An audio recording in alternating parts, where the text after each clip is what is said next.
ये है कहानी आशुतोष राणा की, एक अभिनेता जिसकी भूमिका चाहे जितनी भी भयावह क्यों न रही हो, असल जिंदगी में वे एक शांत, संवेदनशील और प्रखर लेखक और परिवार वाले हैं। शुरुआती जीवन और संघर्ष। आशुतोष राणा का जन्म 10 नवंबर 1967 को गदरवार, मध्य प्रदेश में हुआ।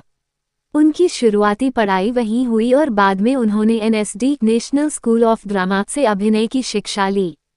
तब भी मुंबई आकर फिल्मी दुनिया में जगह बनाना आसान नहीं था। एनएसडी से होने पर भी उन्हें अपनी प्रतिभा दिखाने के लिए बहुत संघर्ष करना पड़ा। करियर की शुरुआती सीढ़ियां। टेलीविजन से शुरुआत करते हुए उन्होंने स्वाभिमान, वरिस, फर्ज जैसे शो किए और समय समय पर होस्टिंग भी की, जैसे बाजी किसकी और सरकार की दुनिया। लेकिन असली पहचान उन्हें फिल्म दुश्मन 1998 में गोकुल पंडित का किरदार निभाने से मिली, जहां उन्होंने मनोवैज्ञानिक खलनायक बनकर दर्शकों को कांपने पर मजबूर कर दिया। खलनायक से विविध किरदारों तक। दुश्मन के बाद संघर्ष, रॉस, मुल्क जैसे फिल्मों में उनके किरदार उतने ही प्रभावशाली रहे, जिससे उन्हें 2 बार फिल्मफेयर अवार्ड्स प्राप्त हुए। उन्होंने तमिल, तेलुगु, कन्नड़, मराठी और अन्य भाषाओं में भी काम किया, बॉर्डर पार अपनी कला की पहुंच सुनिश्चित की। लेखक, थिएटर और इंसानी भावनाओं की 50 परतें। अभिनय के अलावा वे 2 किताबों के लेखक भी हैं, मौन मुस्कान की मार और रामराजा, जो उनमें साहित्यिक रुचि दर्शाती हैं।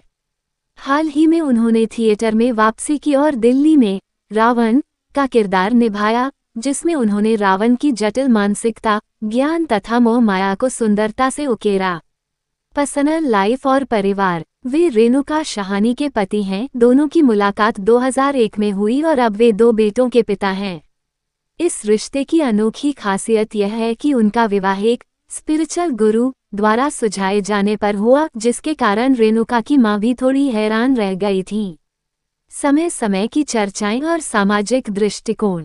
सोशल मीडिया पर उनकी छवि से जुड़ा एक डीपफेक वीडियो वायरल हुआ, जिसमें ऐसा प्रस्तुत किया गया चुपके से वे किसी राजनीतिक पार्टी का प्रचार कर रहे हों, जिस पर उन्होंने स्पष्ट शब्दों में मना किया और इसे खतरा बताया, ये कहते हुए कि यह उनके परिवार और सपोर्ट सिस्टम के लिए प्राइवेसी की चुनौती है। कभी उन्होंने भाषा विवाद पर अपनी राय भी रखी, जहां उन्होंने संवाद की जरूरत और विविधता को स्वीकारने वाले भारत की बात कही। आज की स्थिति और जिंदगी की दिशा।